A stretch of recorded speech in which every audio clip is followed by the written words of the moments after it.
Jadi tujuannya kami dalam di sini adalah untuk memenuhi salah satu uas dari mata kuliah kami, yaitu mata kuliah perspektif global. Dan saat ini kami datang di tempat ini untuk melakukan sosialisasi kepada adik-adik tentang isu-isu global yang terjadi pada saat ini. Nah, untuk itu kami berharap ketenangan dari adik-adik semua, kerjasama dan juga partisipasi dari adik-adik semua. Untuk itu ada pepatah mengatakan bahwa tak kenal maka tak sayang. Tentu kalau kalian sudah kenal kami, kalian akan sayang kami. Oke, perkenalkan nama saya Arsela Pandilola, Fasil Sela. Saya orang sini. Terima kasih. Baik, selamat pagi. Selamat pagi. Bagaimana kabarnya? Baik, luar biasa, fantastis, yes, oleh. Baik, terima kasih. Perkenalkan saya atas nama Nelvi Romdani, akrab dipanggil Nelvi. Saya dari Makaler, dan terima kasih kepada adik-adik yang sudah menerima kami di tempat ini untuk melakukan salah satu tugas kami.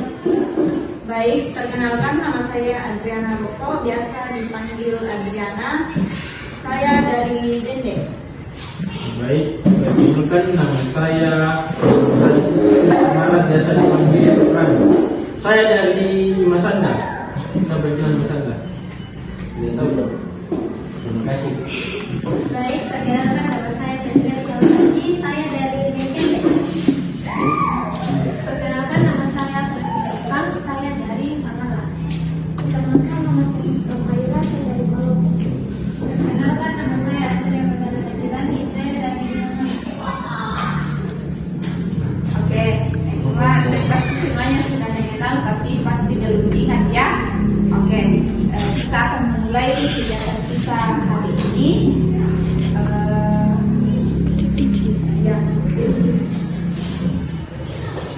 Mulai kegiatan kita pada hari ini, kita tenang, kita satu dalam doa, kita berdoa. Segala puji syukur kami panjatkan kepada hadiratmu Tuhan, oleh karena itu besar kasih dan penyertaan-Mu yang selalu nyata dalam setiap langkah kehidupan kami. Dan besar kasih-Mu Tuhan, Engkau telah menolong kami dari perjalanan hingga kami boleh tiba di tempat ini. Dan tiba saatnya Tuhan, kami akan memulai satu kegiatan kami. Kami berharap Tuhan bahwa kegiatan ini boleh berlancar seturut dan sesuai dengan kehendak. Berkati semua anak kami di sini Tuhan, berkati kami sebagai mahasiswa, berkati juga anak-anak-Mu di tempat ini.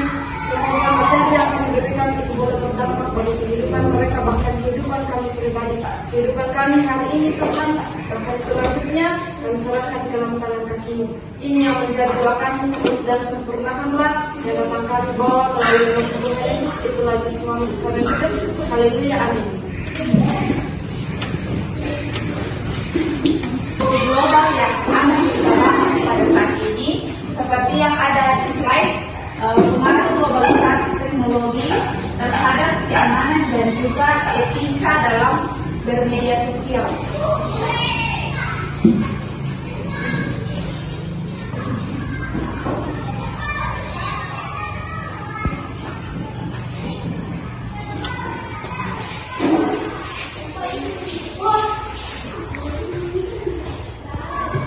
Adapun tujuan sosialisasi yang akan kita laksanakan pada saat itu, yang pertama ada kita bisa memahami pengaruh globalisasi teknologi terhadap media sosial. Ada mengetahui anak-anak keamanan di media sosial dan mengenal dan menerapkan etika dalam bermedia sosial. Ada menjadi pengguna media sosial yang cerdas, dan juga kita dapat mengetahui bagaimana cara kita melindungi data pribadi di dunia digital dan bertanggung jawab atas konten yang kita bagikan. Nah, ada pengertian globalisasi teknologi.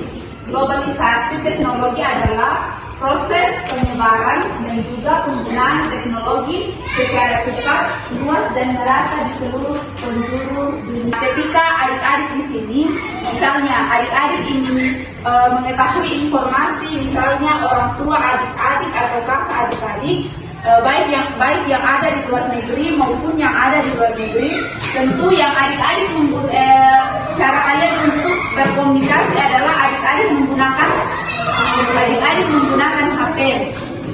Nah, itulah yang disebut dengan teknologi.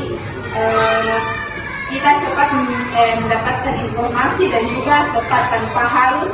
Biasanya dulu itu katanya ya kita tidak mengalami karena ini pengalaman orang tua kita, katanya kalau ingin mendapatkan informasi itu harus dulu mengirim surat. Oke, lanjut.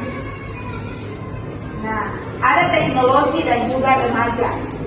Media sosial ini menjadi bagian tak terpisahkan dari kehidupan remaja. Penggunaan internet dan gadget di kalangan siswa SMP terus meningkat setiap tahunnya. Nah, tadi adik-adik sudah mengatakan bahwa adik-adik semuanya itu sudah menggunakan HP. Nah, sekarang Pak mau tanya, media sosial yang paling lama adik-adik gunakan itu apa? Misalnya apa? Media sosial yang adik-adik sudah gunakan saat ini? TikTok, apalagi? Instagram, apalagi? Oke, Facebook. Yang paling banyak adik-adik tempat itu apa? Gunakan? IG. Ada kan di sini yang menjadi, kalau dia menjadi content creator, tentu dia yang paling banyak dia gunakan itu adalah Facebook. Tapi kan untuk menjadi content creator itu banyak, mungkin semua media sosial bisa kita gunakan. Oke, lanjut. Nah, dari teknologi ini kita tentu akan mendapatkan dampaknya. Tentu ada dampak positif globalisasi teknologi. Yang pertama yaitu mempermudah komunikasi jarak jauh secara cepat dan efisien. Seperti yang kakak bilang tadi, misalnya kalian ingin berkomunikasi dengan saudara adik-adik ataupun orang tua, marawabani lah, langsung wani Riki, telepon atau sekarang kakak mau tanya, kalian di sini sekolah, biasakah kalian menggunakan misalnya aplikasi untuk belajar? Biasa, oke. Dari penggunaan teknologi ini, apalagi yang bisa kalian gunakan untuk belajar? Maksudnya kalian bisa mencari pembelajaran di handphone biasa? Nah, ada juga ada keempat yaitu mempererat hubungan sosial secara virtual lintas jarak. Kita dapat mempererat hubungan dengan misalnya teman kita yang ada di luar kota, di luar negeri. Oke, lanjut. Nah, karena tadi ada dalam sumbangan kita di pertemuan bahwa musikalitas, apalagi kalau orang-orang tua. Nah, ada ketergantungan pada gadget yang berlebihan dan tidak sehat. Nah, tentu adik-adik di sini pasti dengan mencuci kalau HP nale pasti ada. Dia makan. Yang paling lucu saya lihat adalah anak-anak sekarang ini biar mau pergi ke kamar mandi nah baru buka HP-nya. Oh, pasti ada. Itu karena maksudnya tidak menggunakan dengan baik, data kita bisa dicuri orang atau bocor, sehingga data-data kita itu bisa saja digunakan oleh orang untuk penipuan dan lain sebagainya.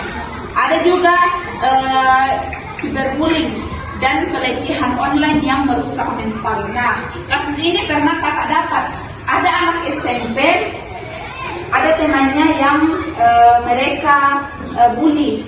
Setelah itu mereka membuat grup, mereka menambahkan temannya yang dibully ini, dan di dalam grup itu mereka bully temannya di dalam, sehingga temannya yang dibully itu mentalnya jadi rusak, jadi tidak ada. Oke, silakan kakak kita explain dulu. Oke. Oke, masih semangat? Masih. Mau bermain? Saya. Oke, pertama-tama mendengar, fokus dan lakukan instruksinya. Apa?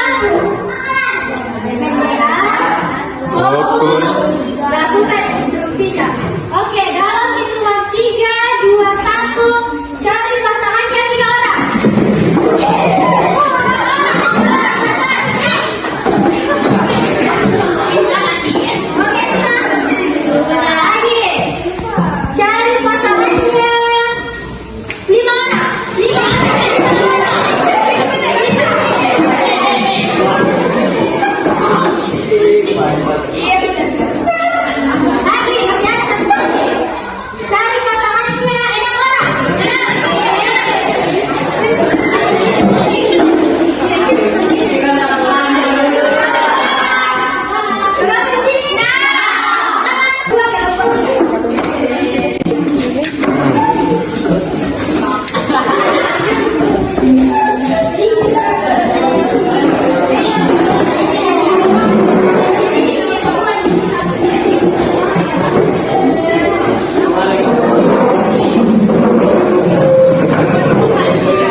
Ini bukan.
Etika bermedia sosial. Kira-kira ada yang tahu apa itu etika? Kelakuan. Iya, kelakuan. Apa? Iya, jadi etika bermedia sosial yaitu bagaimana kita beretika dalam bermedia sosial, tidak menggunakan media sosial kita dengan sembarangan. Kemudian menghargai orang lain di dalam media sosial, artinya bahwa perilaku yang kita gunakan di dalam media sosial itu tidak sembarangan. Kemudian beretika media sosial itu cara kita bersikap, tidak memposting sembarangan di media sosial. Ada yang biasa memposting sembarangan di media sosial? Iya. Tidak. Biasanya juga sekarang itu yang marah-marah stiker, biasa ada yang stiker foto, biasa sekarang itu biasa dikirim oleh anak-anak di grup. Ada yang pernah begitu? Stiker foto apalah itu beretika atau tidak? Tidak. Oke, lanjut. Nah, kemudian contoh perilaku ketika bermedia sosial. Yang pertama itu menghargai pendapat orang lain. Artinya bahwa ketika kita bermedia sosial, misalnya ini buat konten, kemudian kita mengatakan, tidak begitu dia. Tetapi kita harus melihat apakah ini beritanya benar atau tidak. Kemudian kita mengatakan bahwa oh ini benar. Kalau ini benar, jangan kita katakan tidak benar. Kemudian yang kedua, memberi komentar yang sopan. Angkat tangan siapa yang tidak pernah, angkat tangan siapa yang pernah berkomentar di sini tidak sopan. Ayo jujur, angkat tangan siapa? Tidak ada. Tidak ada. Kemudian yang ketiga yaitu membagikan informasi yang benar. Jangan kita membagikan informasi yang tidak benar. Contohnya temannya ini tidak suka, kemudian karena tidak suka mengisi media sosial atau bikin grup WhatsApp, kemudian membuli temannya di dalam mengatakan bahwa ini tuh tidak benar banget teleponnya, padahal belum tentu apa yang dikatakan orang ini benar. Kemudian yang keempat itu apa? Menjaga privasi orang lain. Iya, menjaga privasi orang lain. Nah, untuk anak-anak sekarang yang akan menuju masa yang lebih canggih lagi, kita itu harus menjaga privasi orang lain. Jangan membuka HP sembarangan temannya. Jangan menyebarkan hoax yang sembarangan. Kemudian ada perilaku yang tidak sesuai. Yang pertama itu menghina atau mengejek orang lain. Siapa yang pernah mengejek orang lain? Siapa yang pernah mengejek temannya? Wah, ada beberapa. Kalau menyebarkan berita palsu, siapa yang pernah menyebarkan berita palsu di sini? Tidak ada. Kemudian mengunggah konten yang tidak pantas. Ada yang pernah begitu di sini? Tidak. Laki-laki ke temannya? Ada. Konten apa? Ayo.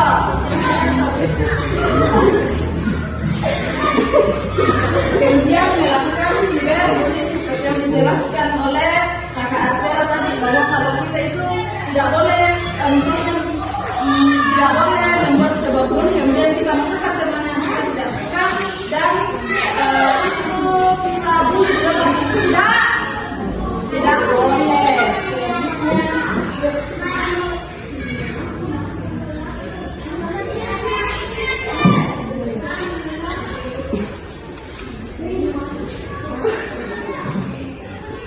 Iya, boleh dilanjutkan oleh Kak Adrian sebentar. Baik, selanjutnya dampak pelanggaran etika bermedia sosial. Yang pertama, rusaknya reputasi diri dan orang lain di dunia nyata maupun digital. Contohnya sudah dijelaskan kakak tadi, kita tidak boleh menyebarkan berita sembarangan. Kita harus mencari informasi terlebih dahulu apakah berita ini benar atau tidak, karena dampaknya akan terjadi pada diri kita maupun orang lain. Kita juga harus menjaga privasi orang lain. Contohnya adik-adik mau mengupload foto sesi orang, adik-adik harus minta izin dulu kepada orang ini. Bolehkah fotonya diposting atau tidak? Selanjutnya timbulnya konflik, pertengkaran dan perpecahan antar sesama. Ini juga sekaitan dengan yang sudah dijelaskan oleh kita tadi Nelvi dan Arsela. Kita tidak boleh melakukan bullying. Mengapa? Karena dampaknya bisa merusak mental orang lain. Bisa kita sadari diri kita sendiri kalau bele-bele apa pasti makan yang senang atau nah itu juga termasuk dampaknya. Nah, ketiga, dampak psikologis seperti stres, sedih dan trauma pada korban. Nah, ini juga sekaitan yang barusan saya jelaskan. Pasti bisa temani makan makanan atau nah, yang selanjutnya sanksi sosial hingga hukum jika pelanggaran dianggap sosial. Contohnya kalau kalian menyebarkan berita yang tidak benar, kalian bisa juga kena hukuman, bisa dipenjara.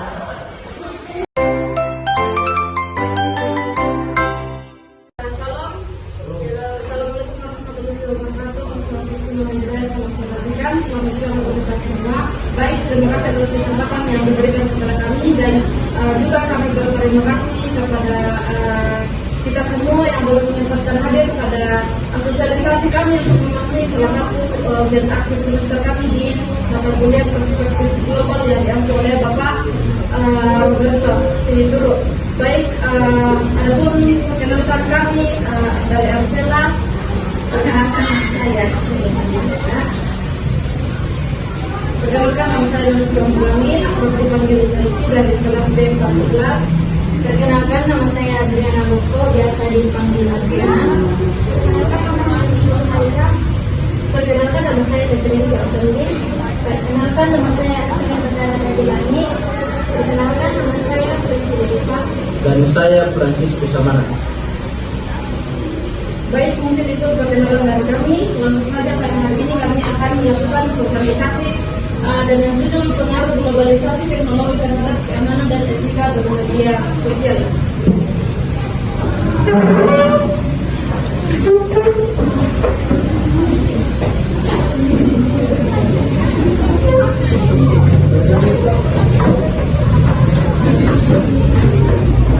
Itu adalah tujuan kegiatan kita pada hari ini. Yang pertama yaitu memahami pengaruh globalisasi teknologi terhadap media sosial, dan yang kedua mengetahui ancaman keamanan di media sosial.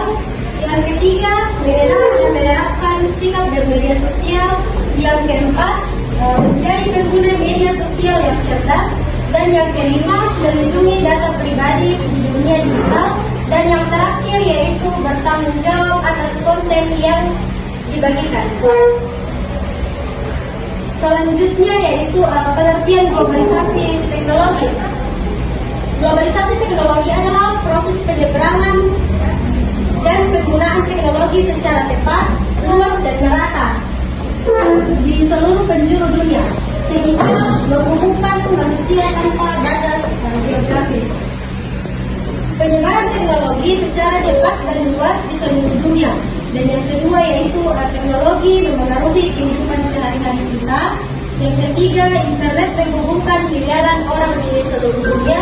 Dan yang terakhir yaitu informasi dapat diakses kapan saja dan mana saja.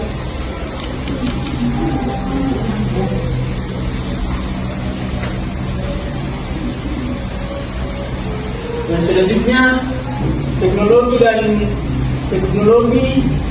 dan remaja. Media sosial ini menjadi bagian tak terpisahkan dari kehidupan remaja pada saat ini. Penggunaan internet dan gadget di kalangan siswa SMP dan SMA sampai jenjang mahasiswa terus meningkat setiap tahunnya. Media sosial populer, ada TikTok, ada Instagram dan YouTube. Ada Twitter sekarang dan Facebook. Sarana komunikasi dan kehidupan utama, hiburan utama, dan akses internet semakin mudah dan cepat.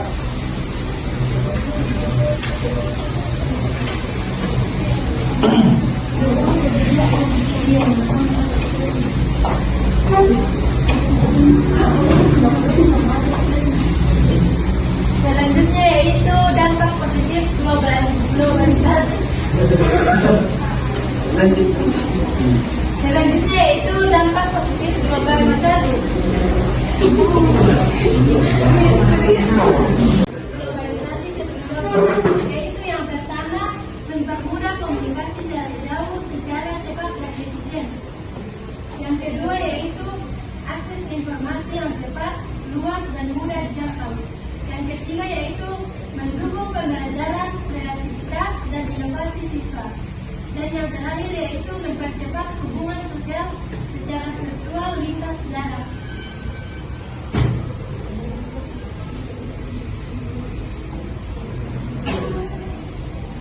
Selanjutnya yaitu dampak negatif globalisasi teknologi. Ada 4 dampak negatif, yaitu yang pertama penyebaran hoax dan informasi yang salah di media sosial. Kemudian yang kedua, ketergantungan pada gadget yang berlebihan dan tidak sehat. Kemudian yang ketiga, risiko pencurian dan kebocoran data pribadi pengguna. Dan yang terakhir, cyberbullying dan perusahaan online yang merusak.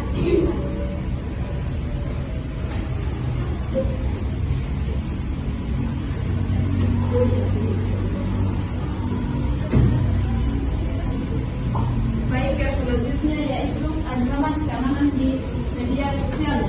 Yang pertama yaitu hoax atau berita palsu. Tentunya teman-teman mahasiswa sudah tidak asing dengan akan hal ini. Yang kedua yaitu pencurian data pribadi. Yang ketiga konten berbahaya. Yang keempat yaitu penipuan online atau scam. Yang kelima cyberbullying. Yang keenam phishing. Nah, Begitupun online ini seperti biasanya kalau mahasiswa di sini biasanya jika ada tertarik pada judi online, kemudian itu akan membawa kepada ketergantungan. Tentunya itu adalah salah satu ancaman media sosial. Contohnya juga kalau membuka biasanya ada di link yang tersebar di media sosial, link palsu, kemudian itu dibuka, itu tentunya salah satu dari ancaman media sosial.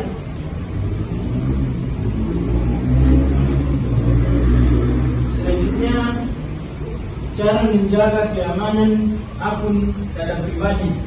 Ada 4 macam cara. Mungkin kita sebagai mahasiswa sudah tidak asing lagi dari cara keamanan akun kita, baik itu di Facebook, di TikTok, di Instagram, dan lain sebagainya.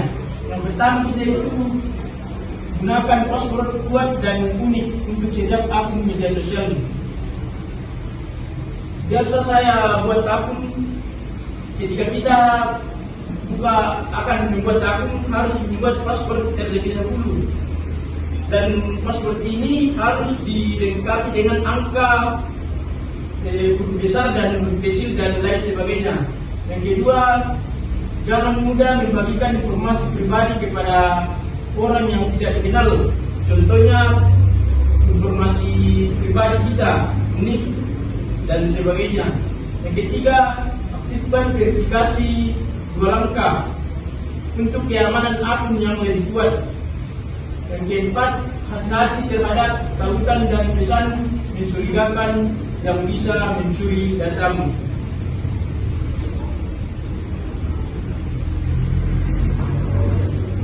Oke, yang selanjutnya itu ada pengertian etika bermedia sosial. Nah, teman-teman tentu sudah tahu apa yang dimaksud dengan etika itu. Etika itu adalah bagaimana sikap kita. Ada juga etika dalam bermedia sosial. Etika bermedia sosial adalah aturan yang kita lakukan atau perilaku yang harus kita lakukan saat menggunakan media sosial. Bagaimana cara kita bersikap saat kita bermedia sosial. Di situ, ya. Ada contoh perilaku etika bermedia sosial, ya. Ada perilaku sesuai dengan etika. Contohnya yaitu kita menghargai pendapat orang lain. Kita menerima pendapat orang lain tanpa misalnya orang lain memberikan pendapat, kita langsung kita tidak menerima atau tidak menghargai pendapat orang itu.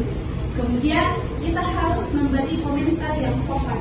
Nah, saat kita melihat postingan orang dan kita ingin mengomentarinya, tentu kita harus berkomentar dengan sopan. Jangan berkomentar yang tidak beretika seperti bicara kotor atau menjelekkan nama baik orang. Kemudian kita membagikan informasi yang benar.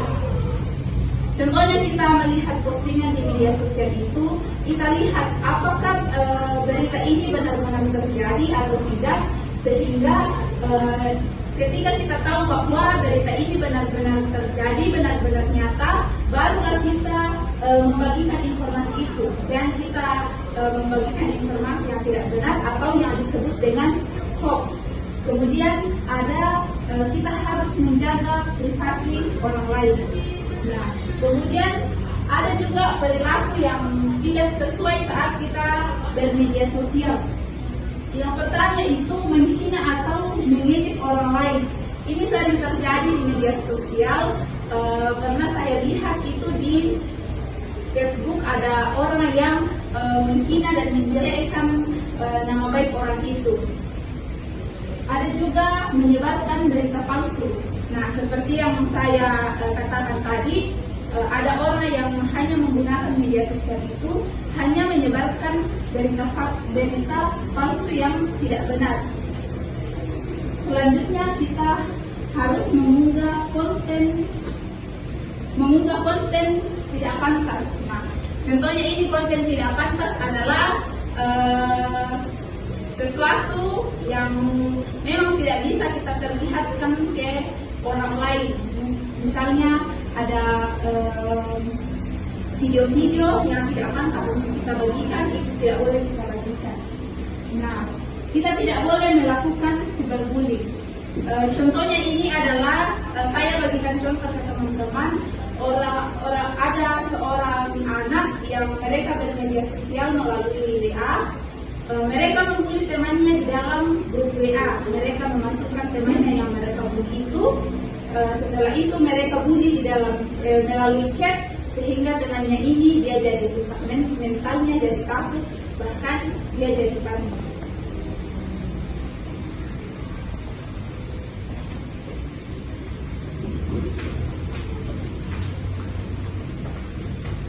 Selanjutnya, dampak pelanggaran etika bermedia sosial ada 4. Yang pertama, rusaknya reputasi diri dan orang lain di dunia nyata maupun digital.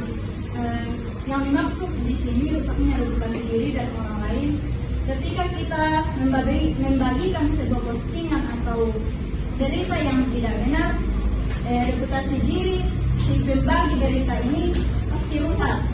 Dan orang lain, mengapa orang lain juga benar? Pastinya yang di dalam berita yang tidak benar itu namanya jadi rusak, sehingga dapat terkena ancaman pencemaran nama baik. Nah, yang kedua, timbulnya konflik, pertengkaran, dan perpecahan antar sesama. Nah, timbulnya konflik biasa terjadi karena ada seseorang yang keberatan. Mengapa dia keberatan? Entah itu fotonya diposting tanpa izin atau hal sebagainya. Nah, yang ketiga, dampak psikologis seperti stres, sedih, dan trauma pada korban. Nah, contohnya sudah dijelaskan saudara kita Nelvi dan Arsila tadi, dampak dari cyberbullying, orang pasti sakit hati. Nah, orang kalau sudah sakit hati, stres. Setelah stres pasti nangis. Setelah nangis, trauma pada korban. Bahkan kita sudah banyak kejadian di luar sana, dampak dari bullying, orang bisa sampai bunuh diri. Kenapa? Karena stres, sedih, dan trauma, sehingga mengambil jalan lain. Nah, siapa yang rugi? Pasti si pembuli dengan korban tentunya. Mengapa saya katakan begitu? Karena pasti si pembuli ini selalu terbawa trauma, merasa bersalah. Nah, yang keempat, sanksi sosial hingga hukum jika pelanggaran dianggap serius. Nah, sama yang seperti saya katakan tadi, kita bisa dipenjara kalau kita menyebarkan berita tidak benar. Bisa kita kena undang-undang pencemaran nama baik dan penyebaran berita hoax. Nah, selanjutnya ini informasi bijak dan selalu cek kebenaran sebelum disebarkan. Yang sudah dijelaskan oleh Arsela tadi, kalau sebelum kita membagikan sebuah postingan atau foto seseorang, kita harus izin terlebih dahulu kepada orangnya apakah boleh diposting atau tidak. Sama seperti kita menyebarkan berita, kita harus cek dulu kebenarannya. Gimana kita bisa cek? Sudah banyak sekarang tempat untuk mencari tahu, bisa di Google atau dimana sebagainya. Lalu jaga kata-kata dan sikap saat berinteraksi di media sosial dengan sopan. Nah, ini juga sama yang dibahas oleh Arsela tadi. Kalau mengomentari foto atau postingan seseorang, kita harus beretika, tidak boleh asal mengomentari yang tidak sopan. Sama juga kalau kita ingin melakukan memposting sesuatu, kita harus jaga etika juga. Nah, yang ketiga, laporkan konten negatif atau berbahaya kepada platform media sosial. Nah, ini yang saya tahu di Facebook itu bisa juga di akun Instagram, kita bisa laporkan akun orang yang melakukan konten-konten negatif. Bisa langsung di postingannya, ada di sebelah kanan kalau tidak salah ada tanda titik 3 di situ. Di situ kita bisa laporkan akunnya agar akunnya bisa dinonaktifkan. Nah, yang keempat, gunakan waktu media sosial secara seimbang agar tidak kecanduan gadget. Nah, maksudnya di sini contohnya kita saja mahasiswa sering menunda tugas. Mengapa? Karena kita kecanduan sama HP. Dumami kita HP to mas scroll TikTok, helok tem menjalani jalan tugas di kampus keamanan jamin. Nah yang kelima, aktifkan pengaturan privasi akun agar data pribadi tetap aman dan terlindungi. Yang keenam, jadilah pengguna media sosial yang cerdas, aman dan bertanggung jawab. Nah, yang dimaksud pengguna media sosial yang cerdas di sini yaitu teman harus mencari tahu dulu kebenaran sebelum membagikan dan minta izin kepada orang yang ingin diposting serta bertanggung jawab dengan postingan yang teman-teman bagikan.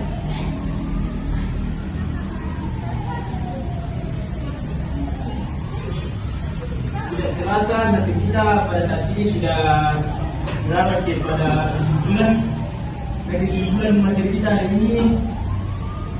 Kesimpulan dan ajakan bijak dari media sosial. Globalisasi teknologi membawa peluang besar sekaligus tantangan nyata. Keamanan akun, perlindungan data pribadi dan etika bermedia sosial adalah kunci menjadi pengguna digital yang cerdas dan bertanggung jawab. Gunakan media sosial dengan bijak untuk masa depan yang lebih baik. Teknologi adalah alat gunakan dengan hati dan akal. Berpikir sebelum posting, jaga privasi dan keamanan akun, hormati sesama di dunia digital. Jika ada teman-teman yang ingin bertanya mengenai sosialisasi kami pada hari ini, silakan. Terjauh dari judi online dan bagaimana cara menghindarinya. Cara menghindarinya judi online.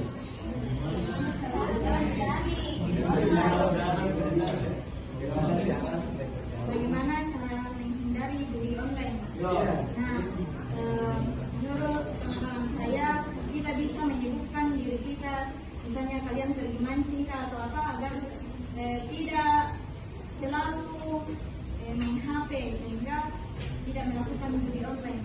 Intinya dapat kesibukan supaya dunia cara kok malu orang-orang atau ada tambahan dari telepon.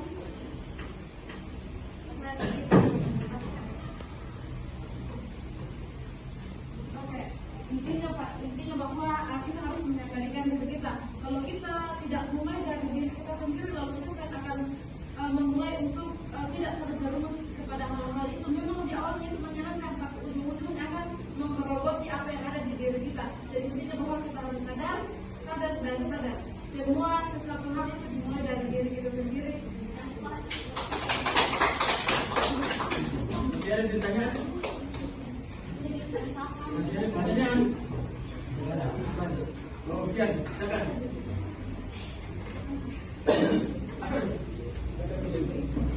Baik, dari pertanyaan saya di sini yaitu apa kunci utama dari fitur verifikasi dua angka atau yang biasa disingkat 2PA pada akun media sosial. Apa fungsinya? Oke, terima kasih atas. Saya akan menjawab pertanyaan dari saudara Bian. Yaitu apa fungsi dari verifikasi dua langkah? Dan sudah kita bahas tadi mengenai data pribadi. Tentunya tadi itu saya bilang membuat akun. Nah, untuk verifikasi dua langkah itu untuk keamanan akun kita. Jika kita mengaktifkan atau melakukan verifikasi dua langkah itu, akun kita semakin aman dari orang yang biasa dengan bilang kita sembarangan biasa membajak akun Facebook, semua akun biasa dibajak, WA pun bisa dibajak. Nah itu gunanya verifikasi dua langkah, keamanan akun pribadi. Terima kasih. Apakah sudah latihan, sudah pahami? Terima kasih. Ya, oke, baik, terima kasih. Oke, demikian sosialisasi kami pada hari ini. Kami berterima kasih atas kesempatan kesediaannya teman-teman yang boleh hadir mendukung kami dalam sosialisasi hari ini. Terima kasih.